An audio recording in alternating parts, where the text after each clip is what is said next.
Welcome back. You're watching The Globe on the SABC News Channel. And with vote counting well underway, supporters of both hopefuls believe that their leader should win. For many Democrats, though, the story of this White House is far uglier. They accuse him of dividing the nation with what they call his support for white supremacists. Moe Vela is a Democratic strategist and former senior advisor to Joe Biden and also Al Gore. So this is a man perhaps who's quite happy with the way things are playing out this evening. Moe Vela, thanks very much for joining us. I've spoken to you a few times over the last few weeks, and you were pushing for blue to get over the line. It's starting to look like it might actually just happen. Well, I think there's enough blue in my shirt. Maybe that'll get us over the line, Peter. But you know what? As you mentioned to your audience right now, I was a senior advisor and director of management to Vice President Al Gore. So here's the deal. I went through the 2000 debacle. The one thing I'm not prepared to do right now is count our chickens before they hatch, as we say here in the United States. And so here's the deal. We had a famous baseball player at one time named Yogi Berra, played for the New York Yankees. And he had a saying that went, "Deja vu all over again." And that's what I was feeling today a little bit. Deja vu all over again. And so, they're claiming they're going to request a recount and, legal challenges. And that's what we went through in 2000. It's a nightmare. Unfortunately, Donald Trump, Peter, as I've said many times on your station, unfortunately, he does nothing with grace or dignity or any semblance of class. And because any good person obviously would lose with some grace and dignity.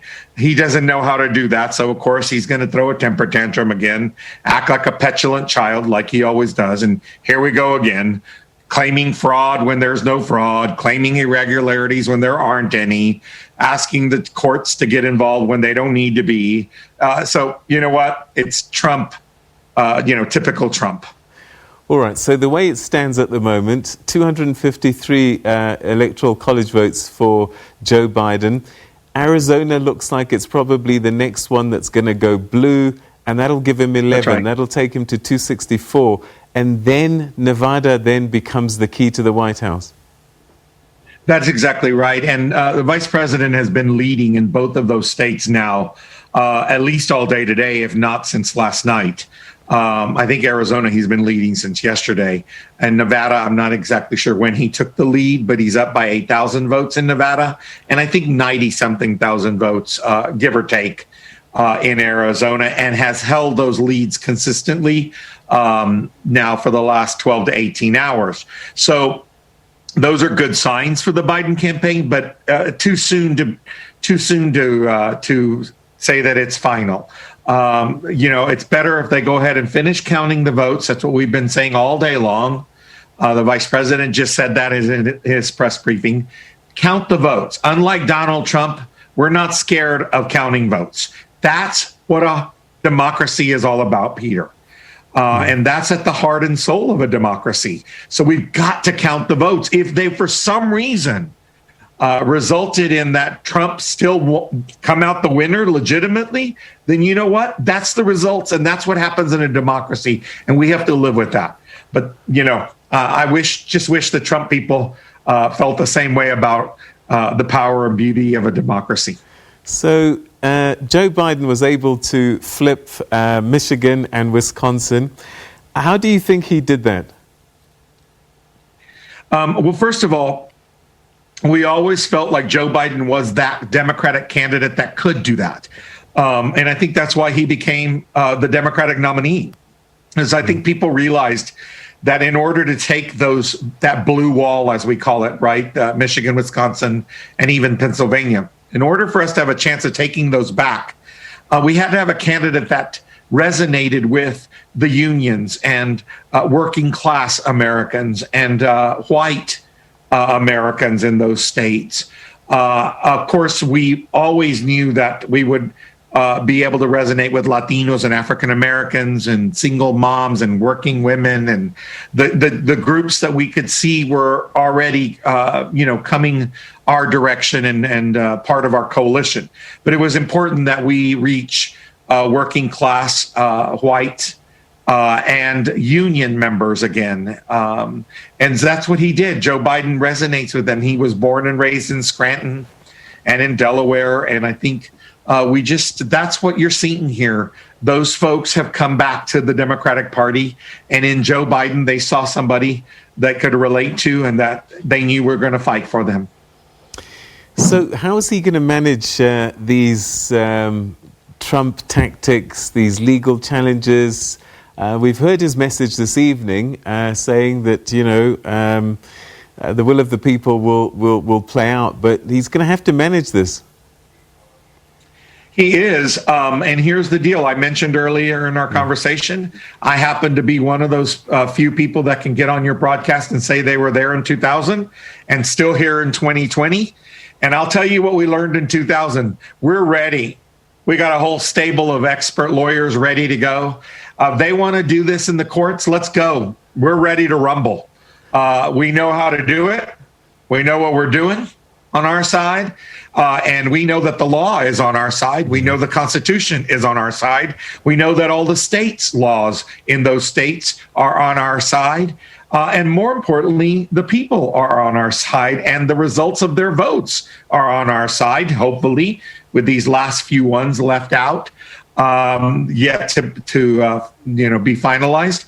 But so everything's on our side. We're ready to fight for our democracy, and if it requires legally, we're ready to do it, Peter. And hopefully Donald Trump will see, he'll see better of it than to become a petulant child again and try to throw a tantrum, and act like a little middle school student who lost their student council president election. All right. So I know that you're an attorney, so perhaps you can help explain to us a little bit about these legal challenges.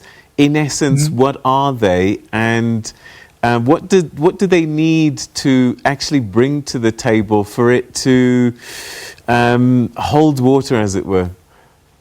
There are different types of recourse, if you will, for a candidate who is losing or loses and wants to challenge the outcome. There are recounts, which is, I wouldn't call that a legal action. It's simply if you meet that state's requirement for an automatic recount and you choose as the losing candidate to request a recount. If you're less than 1%, for example, in Wisconsin, and the Trump campaign has already said they're going to request a recount, if they remain less than 1%, in loss. So it depends on each of the states and their recount rules and laws. So a recount is one option.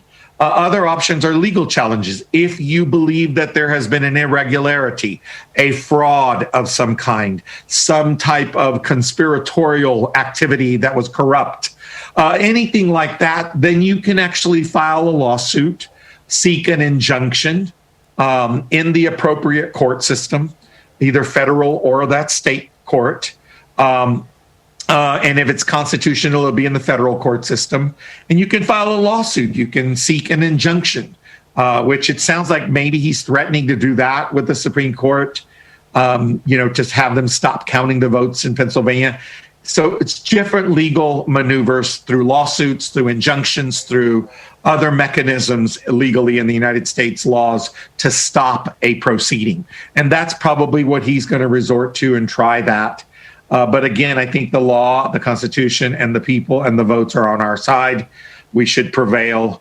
It's just nothing more than a tactic to prolong the inevitable, Peter, prolong the inevitable. And unfortunately, he's so immature and he's so petty. He can't just lose with dignity, So these challenges, I mean, it's not going to delay the inauguration, which is what, January 22nd or something like that? Well, you would hope it would not. No, it shouldn't. In fact, recounts, as one of the recourses that I described to you that he's threatening he's going to request in Wisconsin. If, again, he meets the threshold, has to be within 1% or you can't get a recount. But right now he is under less than 1%. And so if, in fact, that holds and he does request a recount, I just happened to hear the Wisconsin chief of elections for the state of Wisconsin, nonpartisan. She just said on television that they have to be done by December 1st because the Electoral College meets to elect the president officially on December 14th. So I bet most states have a requirement to finish recounts prior to that occurrence. So I don't think any of this will stretch out all the way to the inauguration. And I think we'll be done with this. We could be done today or in the rest of the week if the president would just abide by the people's voices and their choice. If he continues to act like an immature child and wants to play legal challenge games, we're looking at another, month to 5 or 6 weeks.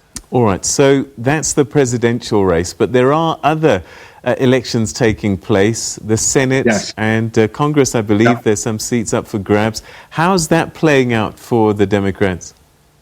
Well, it's not playing out as well as most of us had hoped or would have liked to have seen. It does not look like we're going to take control of the Senate. Although the senator in Michigan looks like he's going to hold his seat. After all, it looked like we might lose that one, but it looks like he's now going to hold his seat. And it looks like we're going to be tied, honestly, with these outstanding Georgia seats open. Okay.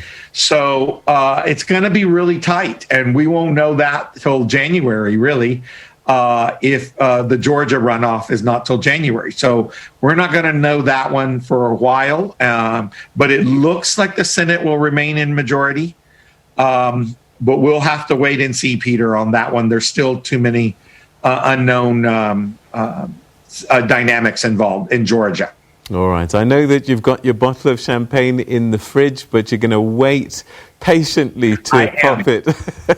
I am going to wait until I feel overwhelmingly confident that the drama is over. But hopefully we'll know in the next couple of hours, honestly. It could be that soon, at least from our perspective, for Nevada and Arizona, where we can then say we made it to the 270 electoral votes. All right. And then I think the vice president can announce that he considers himself the next president of the United States. And then, of course, we'll have to wait to see how the Trumps respond. I think we have a good idea of how he's going to, like a child. But anyway, we'll see what happens.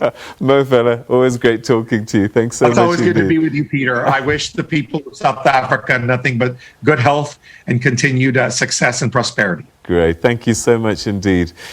That's Moe Vela, who worked for former President Joe Biden, who looks like he's going to become the president of America, and also Al Gore. So he has a good idea of what it's like to get really close to the White House in terms of that famous election, of course, in Florida, the recounts. What a challenge that was for the Americans at the time. All right, we take a quick break, and when we come back, we'll start coming to the last parts of the program.